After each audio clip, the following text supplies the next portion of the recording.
Coming up on today's edition of the Locked On Raiders podcast, what should the Raiders' defensive goals be in 2023? We'll talk about interceptions and sacks. We'll do it all and more coming up on today's edition of the Locked On Raiders podcast for Friday, July 7th, 2023. Just win. Just win. Just win. Just win. The autumn wind is a raider, pillaging just for fun. He'll knock you round and upside down and laugh when he's conquered and won. And won. And won. And won. And won. And welcome here, Raider Nation, to another edition of the Locked On Raiders podcast. Thank you so much for making the show your first listen of the day. Make sure you subscribe or follow for free on YouTube or wherever you get your podcasts to get the latest edition of the show as soon as it becomes available. And, of course, if you're checking us out on YouTube, thank you. We appreciate you. The page has been blowing up in a major way, really growing quick, fast, in a hurry. We appreciate you, and we appreciate my man Ari. Does a great job each and every day making sure we're up on YouTube, looking good, sounding good, doing what we're supposed to be doing. You can check him out on Twitter, at Ari Produces. You can hit me up on Twitter as well, at your boy Q254. And we got the Locked On Raider podcast voicemail line, 707-654-4693. As a matter of fact, your calls and texts are coming up in segment number 3. Got a lot to get to there. Segment number 2, going to talk about the Raiders' defensive goals. We're going to talk about sacks. We're going to talk about interceptions. Going to break it on down why they need to hit a certain number. I don't know if they have goals. I don't know if Patrick Graham has a number on the board of sacks and interceptions that they should get. But we're going to talk about it, and I'm going to tell you why coming up in segment number 2 and even why the conversation came up. All that in segment number 2. Here in segment number 1, I'd like to hit you with the news and notes of the day. And to be 100% honest with you, there's not a whole lot of news and notes, right? Everybody's on Josh Jacobs' watch to see if he gets a contract extension sooner rather than later before that July 17th deadline date. I'm assuming if something's going to happen, it's going to happen closer to the 17th, right? I'm sure it'll probably happen maybe even on the 17th. Usually those kind of deadlines push action. So if anything's going to happen, it'll probably be right around the 17th, if not on the 17th. But he did put out another one of his cryptic messages on Instagram just the other day when he said that not going to entertain that for real. So, it doesn't take a math scientist, a genius or whatever to figure out that he's talking about the contract extension, whether it's a certain offer that the Raiders have put on the table and said this is what it's going to be, or if he's even thinking about playing on the one-year franchise tag. I just know around the 17th, something's going to happen one way or the other. Just remember, again, if he does not sign the contract extension, he cannot get fined, whether he misses all the training camp. If he misses games in the regular season, he just won't get paid. It's just that simple. Another little nugget as far as news and notes goes, there still is not a team that's on Hard Knocks. Right there, the NFL still has not announced what team is going to be on Hard Knocks for 2023. I was talking to Ari Mayrod from the 33rdteam.com at My Sports Update on Twitter on my radio show on Thursday. He believes, gut feeling, that it's going to be the Washington Commanders. And once they actually have the sale of, the ownership is changed and the sale is complete and agreed upon, and the rest of the owners approve it, that's when it's going to be announced that it's going to be Washington. But as of yet, it still hasn't been announced, and it's the latest so far in the calendar year that a Hard Knocks team has not been announced. And I'll say this, I'm not a big Hard Knocks guy. It doesn't bother me. I watched Hard Knocks when the Raiders were on it, and that was it. And I really didn't get a whole lot from that even then. So I don't know if Hard Knocks is starting to lose its luster. Maybe it's just me, and that's fine. I'm okay with that, right? I know a lot of people love Hard Knocks. I'm just not that guy. Now, I did want to go over something I found to be pretty interesting that NFL.com put out. Matter of fact, Eric Edholm, I think is how you say his name, he put it out on NFL.com, predicting each AFC team's non-quarterback MVP. So we're just going to pay attention to the AFC West because, well, that's where the Raiders play, so why not pay attention to the AFC West? So I'll go over the other teams, and then we'll get to the silver and black. For the Chargers, offensive tackle Rashawn Slater is who he slotted in as the non-quarterback MVP for the Chargers. And you could look at multiple different guys. You could look at the defensive side of the ball and say Joey Bosa, but he's often injured. You could say Derwin James, often injured. Khalil Mack, often injured, right? I mean, just at this stage of the game, Khalil Mack is often injured. So, I could see those guys being in the running, but because of the injury history, there's a good chance that, well, they're not going to play the full game, the full season. So most likely they wouldn't be in the running. And then on the offensive side of things, so you're going to put Mike Williams, again, often injured. Austin Eckler, he's barely on the team, right? I mean, he just basically asked for a trade, and they just gave him a little bit of bump in pay to keep him at least one more year. So looking at the offensive line, Rashawn Slater, we know he's a really good offensive tackle. Makes a lot of sense. When it comes to the Kansas City Chiefs, Travis Kelce, tight end. I don't think that anything needs to be said. We all know that that's Patrick Mahomes' go-to guy. Doesn't mean that he has to get a bunch of yards, as we saw Week 5 against the Chiefs in Kansas City. Had 7 catches or 27 yards. I think he had I don't know what it was, but it was very minimal, like 5 or 6 catches, 27 yards, but he had 4 touchdowns. All that matters is that when Patrick Mahomes needs them the most, the red zone, they find them. So Travis Kelce as the MVP that's not a quarterback for the Kansas City Chiefs, yeah, that makes sense. Broncos, first defensive guy, cornerback Pat Surtain. Again, makes a lot of sense. He's a nice young cornerback. I think he's going to be really good in the NFL for a very long time. Again, I don't have to go into great detail. I know Devontae Adams cooked him, especially on that walk-off that they had in Denver last season. But again, it's Devontae Adams, one of the best in the business, going up against a guy who's going to be really good, just not quite there yet. So he's going to get got sometimes, as he did against Devontae Adams. But Pat Surtain is a really good defensive back. So that's the first MVP that was on the defensive side of things in the AFC West, according to NFL.com's piece. And the final one, the Raiders, well, they dip in the defensive side of things as well with Mad Max Crosby. Again, not a surprise. That is the guy. He is the dude. 12.5 sacks, and he led the league in 22 tackles for losses in 2022. So, obviously the Raiders didn't have the record that they wanted to have, 6-11. But what it said about Max Crosby, there's absolutely a strong case to be made for either receiver Devontae Adams or running back Josh Jacobs in this spot. Jacobs arguably was the Raiders' overall MVP last season when you consider just how much he did. And with Jimmy G already coming in as an injury risk at quarterback, Jacob figures to be plenty busy again. But Crosby is pretty special too, and the Raiders have more questions on the defensive side of the ball. Again, he's not good enough to clean up everyone else's mistakes, but that won't stop him from trying. There aren't 10 players in the league who play with a hotter motor, and arguably not that many who make more of an impact on their defense. Chandler Jones fell off significantly last season, especially early on, and 2023 first-rounder Tyree Wilson might come in a bit behind, given that he has not yet practiced while continuing to rehab from foot surgery. That puts an enormous burden on Crosby, but he's been up to the challenge almost since the day he stepped on the football field. So there you go, NFL.com talking about all the AFC teams, non-quarterback MVP, Max Crosby for the Raiders, Pat Surtain, cornerback for the Broncos, Travis Kelce, tight end for the Chiefs, and Rashawn Slater, offensive tackle for the Chargers. Speaking of Max Crosby and that defense, what should be the goals in 2023? I'm talking about sacks, and I'm talking about INTs. I'll give you the number that I'm thinking about, and I'll tell you why,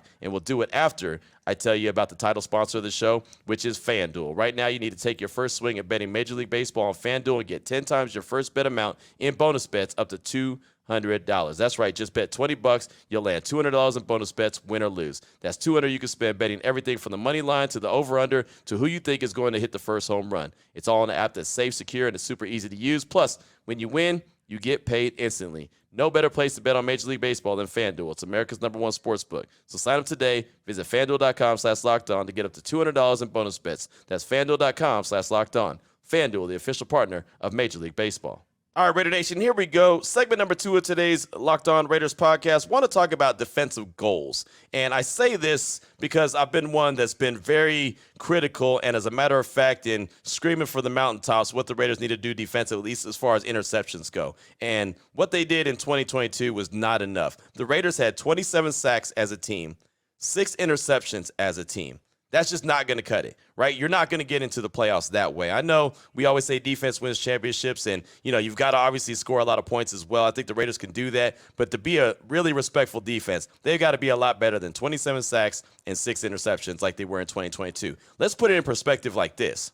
In 2021, when they made the playoffs, even though it was on the heels of a 4-game winning streak to end the season, and a lot of things had to go right for them to be able to do that, they, as a team, had 35 sacks and 6 interceptions. So I don't know what it is about that 6 interception number. They just can't get off of it. But that's got to get better as well. But they had 35 sacks, which is, 8 sacks better than they did in 2022, which was last season. So what I think, and this came up in conversation just on Raider Nation Radio 920, I was talking about the defensive line. I had a guest on my radio show that was talking about he thought that the Raiders' defensive line was going to be better. Of course, they went out and drafted Tyree Wilson, so he's going to be a guy that's going to be thrown into the mix. There's other guys that they've added by way of free agency. You're expecting Matthew Butler and Bilal Nichols to step up, and Neil Farrell Jr. to step up, and Byron Young, who they drafted in the 3rd round. I mean, there's a lot to like about the guys that they brought in. Now they've just got to figure out a way to get home, get their hands on the quarterback, and get their hands on the ball. It's that simple. And this is why.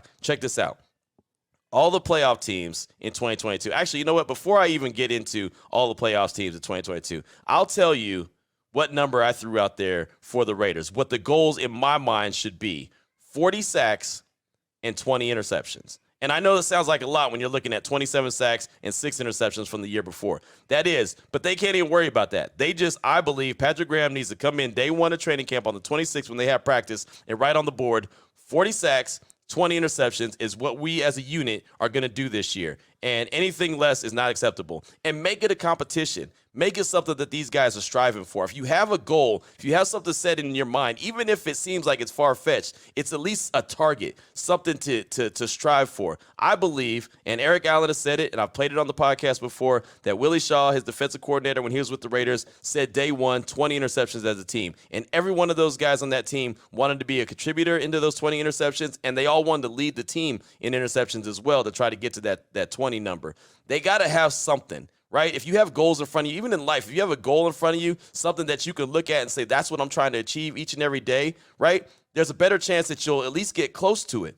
The Raiders just need to get close. So I'm throwing out the number, and I said it on my radio show on Thursday. I'm going to put a graphic up on the wall in the studio there, 40 sacks, 20 interceptions, and we're gonna play along with the Raiders all season long, right? I'm gonna put a notch on the wall each and every time they get a sack, each and every game they get a sack, and each and every game that they get an interception, right? And see how close they can get. But to me, that's got to be the goal. And I'm even gonna throw that out there when we get to training camp. Whenever we get to talk to Patrick Graham, even Josh McDaniels, I'm gonna throw the 40-20, 40 sacks, 20 interception. That is the number. And now, why is that the number? Well, one, I just think when you look at 27 sacks and 6 interceptions, 13 more sacks is going to help them increase their interception number, in my opinion. If they're getting to the quarterback more times than not, then they're going to have an opportunity to make plays, right? And if the guys in the secondary can hold their water a little bit longer, it's going to give those guys up front an opportunity to get to the quarterback. So, again, they go hand in hand, right? They went out and got Tyree Wilson. They went out and got Jacorian Bennett. They went out and got Byron Young, right? They brought guys in that can help do both, right? Get their hands on the ball. Chris Smith in the back end. Get their hands on the ball and also affect the quarterback. Get the quarterback to the ground by way of sacks. Now, if you look at the playoff teams in 2022, and we'll go by seeding, first on the AFC side, 1 through 7, the Chiefs were the number 1 seed. 55 sacks, 15 interceptions. They won the Super Bowl. Now, we all talk about Patrick Mahomes, Travis Kelce, all those weapons, Andy Reid, yada, yada, yada. 55 sacks, 15 interceptions, number 1 seed. The Bills, the number 2 seed, 40 sacks, 17 interceptions, right? Again, 40 sacks, 17 interceptions. That's close to that 40-20 number I'm talking about. The Bengals,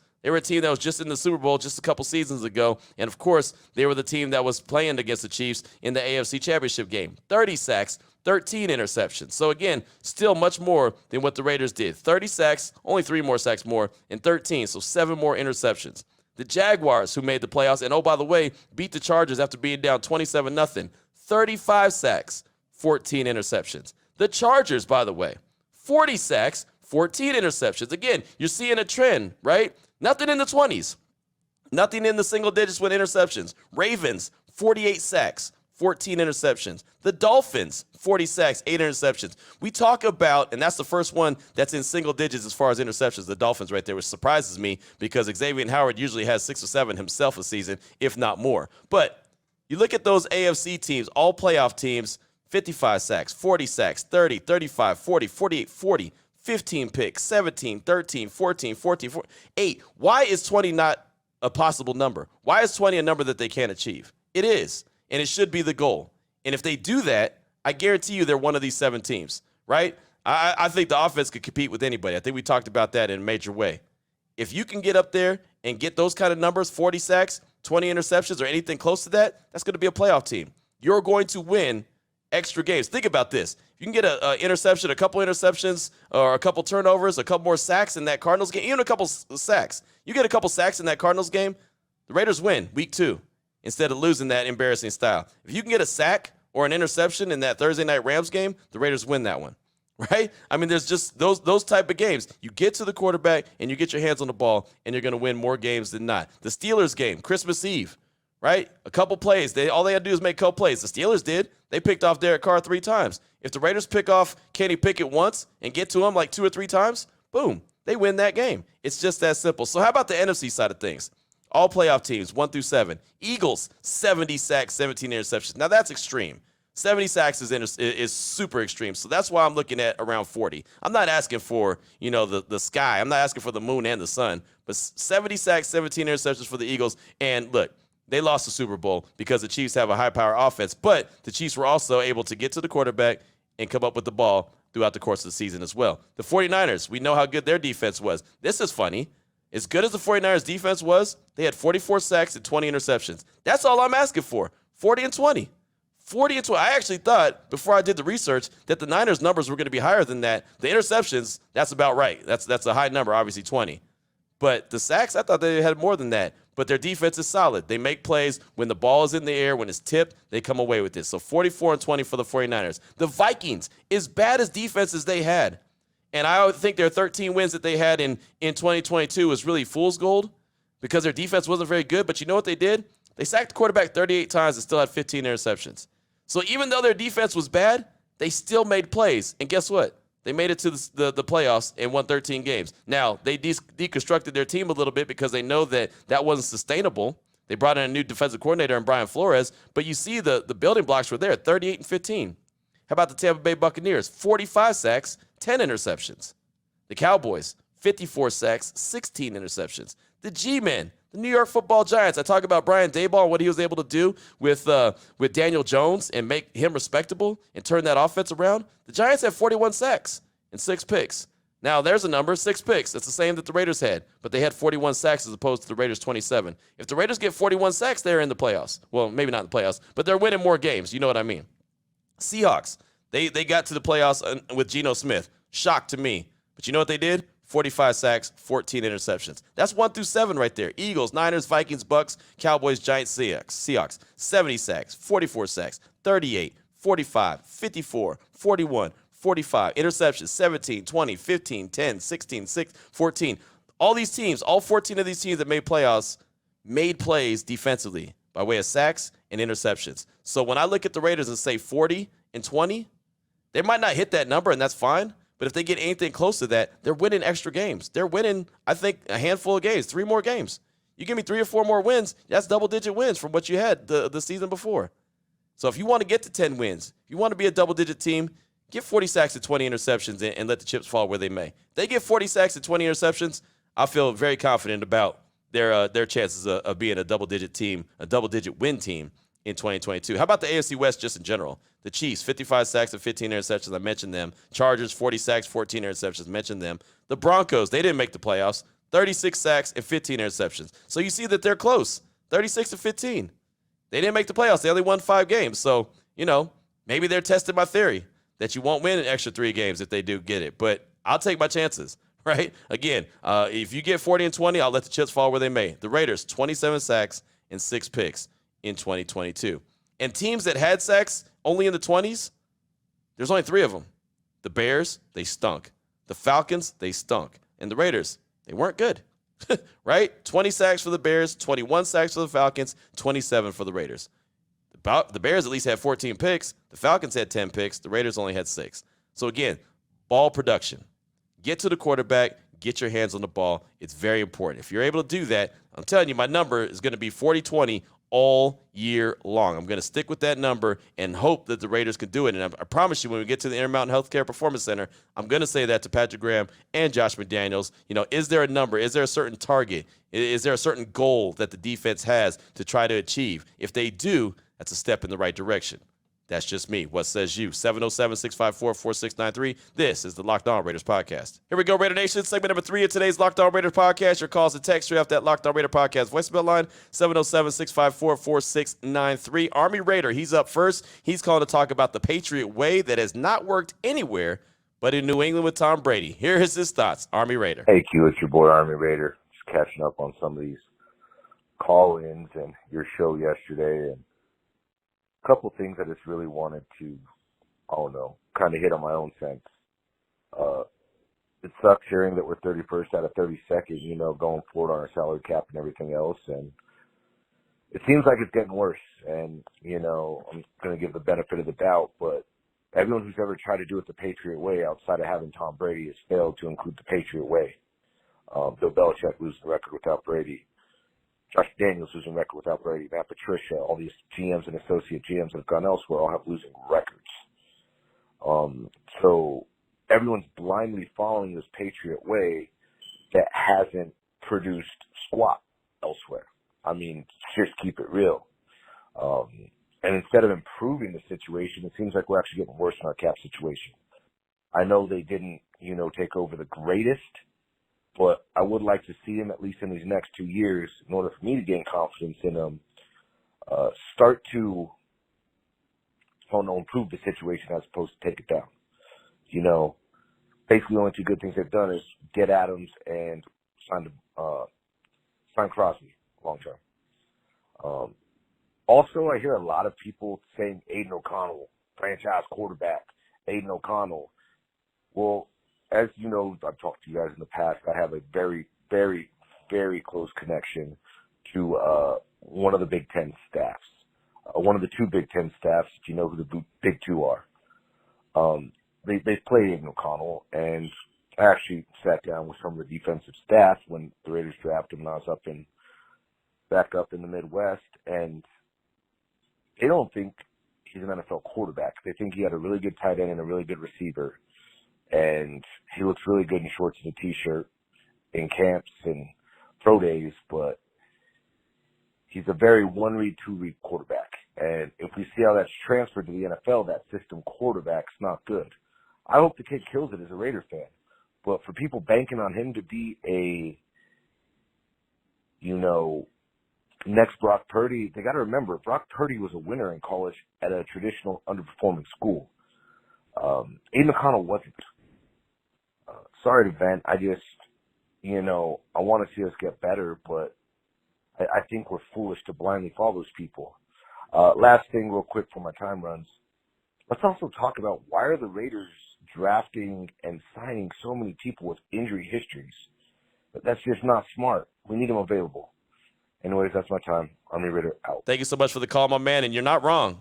Coaches, GMs, so many people have tried the Patriot way outside of New England, and it just hasn't worked. Now, I'm hoping that Dave Ziegler is not only trying the Patriot way, but also putting his own twist to it. And hopefully that works. Now, Bill O'Brien had a nice little run in Houston. At least he was making the playoffs. He was doing some really good things there. But then that fell off, and now he's back in New England. But, I mean, he had a nice run there at least. So there's that. But for the most part, these guys outside of New England haven't really got it done, right? Coaches and GMs and coordinators that turn into coaches just don't seem to succeed like that. Brian Flores, I thought, did pretty well in Miami at first until he didn't. Right? I mean, but he at one point won double-digit games, so there was that.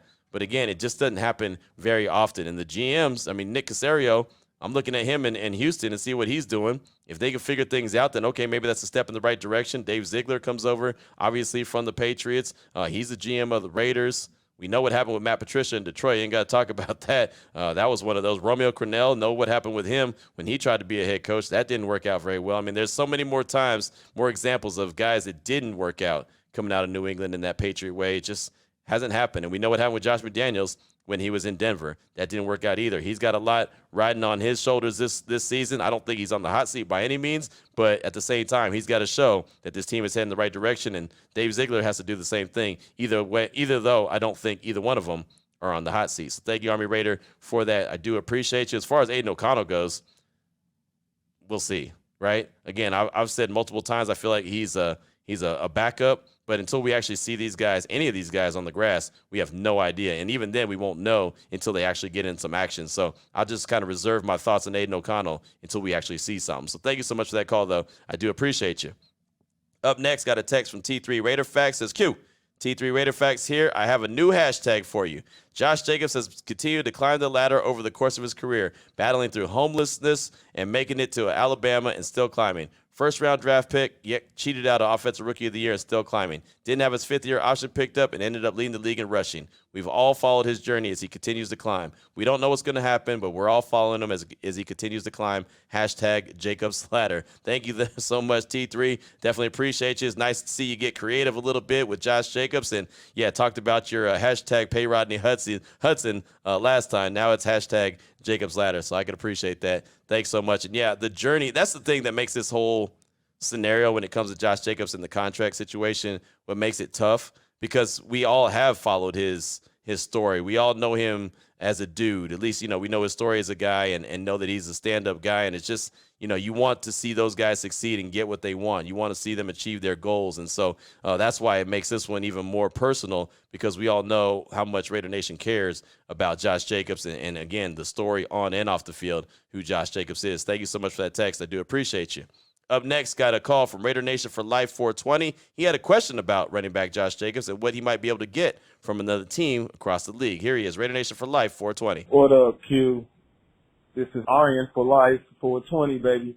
I was just had a thought, and I wanted to know what you thought about this, or what your basically your opinion.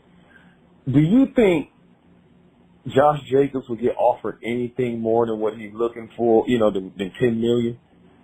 Do you think he by any other team? Do you think any other team will offer him more, if he hold out or anything like that? In my opinion, I don't think no other team would give him more than $10 million. Even though he's the rushing leader, I just don't think that any other team will give him any more than what the Raiders will give him, extension-wise or anything, franchise.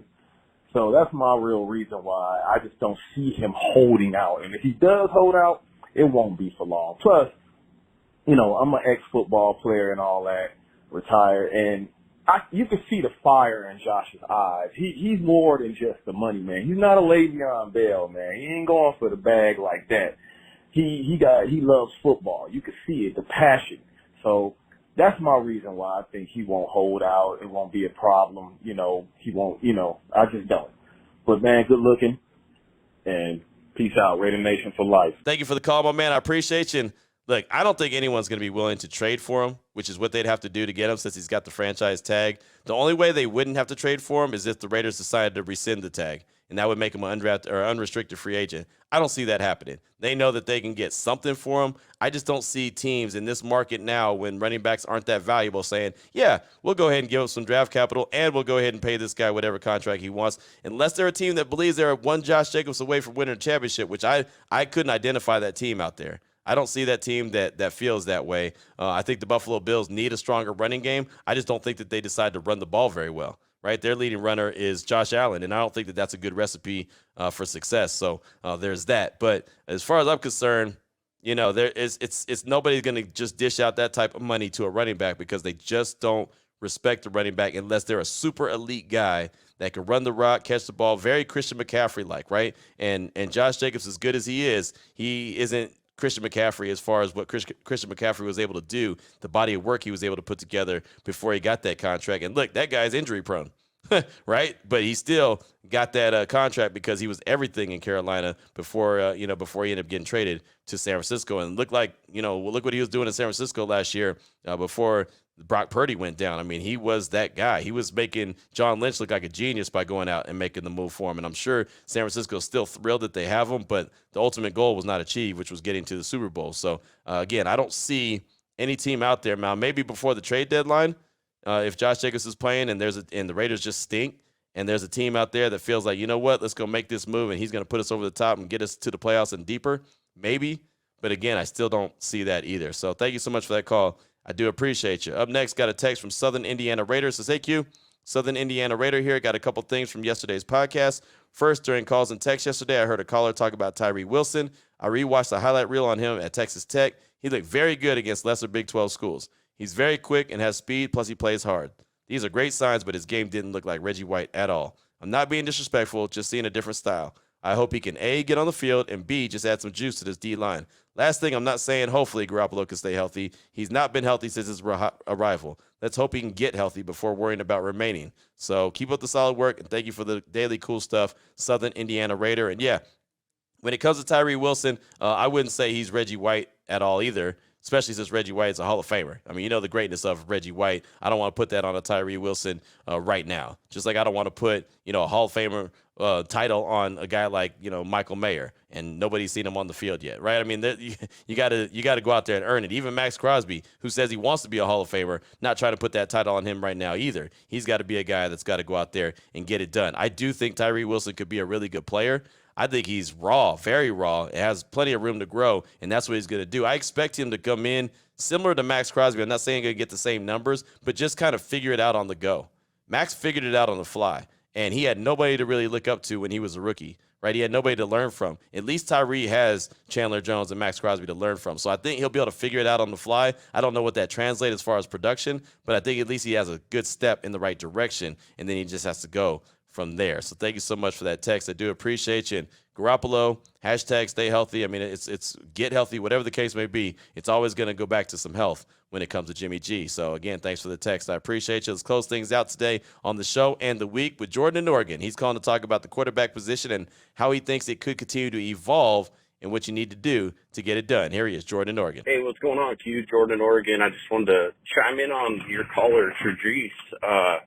Good stuff. Good stuff as far as the, Jimmy G, if the idea is that he were to go down, like how come there can't be another Brock Purdy to kind of come in and shine? And to your point, I actually think that is kind of where the NFL is going to be headed over the next, I'd say decade or so, is that, hear me out on this, in the last 10 years, even if you look back to when the Raiders drafted Derek Carr, and if you kind of look at that draft, even as an example, a lot of that draft was kind of the more pocket passers. Jaguars drafted a guy that was kind of a pocket passer. I'm drawing a blank on his name, and then there was Carr. There's several others, and since then, things have kind of morphed into where you have to be more of a dual threat, and it doesn't even mean that you actually have to go run for 1,000 yards. I just think that if you don't have the ability to create, as Q, I've heard you bring up on this show before, the ability to create doesn't mean you need to go get the yards, but you need to be able to buy a little bit of time and step out or step up or, run out and roll out. If you don't have that ability, then, even these college programs aren't really taking you in as like a top recruited guy. And so with that being said, the last 10 years in college football, just watching the Oregon Ducks program, I mean, all the guys that are coming in, whether it's Bo Nix right now or all the guys behind him, and for about the last decade, honestly, since Mariota, they've all had that ability to create. And if you look at even just the Pac-12 as an example, same thing. They all have all the quarterbacks that are starting for any of these programs. And then you look at the high school programs and just around my area locally, same thing. And so the quarterback game has evolved so much that I feel like in the next decade, you're going to see a lot of Brock Purdy's. You're going to see a lot of guys that they've just come up differently. They have that as their second nature. It's part of what they have in their quarterback arsenal is to be able to create. And so, anyway, just want to chime in on that. Hope you have a great weekend. Peace out, Q. Thank you, Jordan, for the call. Appreciate you as always, my man. And when you say a lot of Brock Purdy's, I'm thinking a lot of late-round picks, right? And I feel like Brock Purdy and his success makes fans at least believe, oh, you can get a quarterback anywhere, and he could be really good. Look at Brock Purdy. Well, Brock Purdy was one of those exceptions, right? And I know Tom Brady was a late-round pick too, and obviously he's the GOAT. But on top of that, I mean, outside of that, it's just like, okay, right? More times than not, you're just not going to be able to find a quarterback in any round and think he's going to be your guy. Aiden O'Connell is a fourth-round pick. Maybe he turns into that guy. We won't know until we actually see him out there. Right now, seeing guys in shorts and T-shirts does nothing, right? And that's what we saw at mandatory minicamp and OTAs. Training camp, the pads will go on at some point. Preseason, you'll see him get a lot of burn. Even then, you really won't know until he gets into the action. And hopefully, Jimmy G is healthy in 2023, and you don't have to worry about Aiden O'Connell getting any action. Maybe he can sit on the sidelines and, learn and practice and get a bunch of reps then and not have to worry about some real-life reps because, again, you don't want to do that. But as far as guys with mobility, I just think that's the way to go. And again, I've said it many times, and you pointed it out as well. I'm not talking about Lamar Jackson-type mobility. I'm not talking about Kyler Murray-type mobility or even Justin Fields. I'm talking about just a guy that can turn chicken you-know-what into chicken salad. Create chicken salad out of chicken you-know-what, right?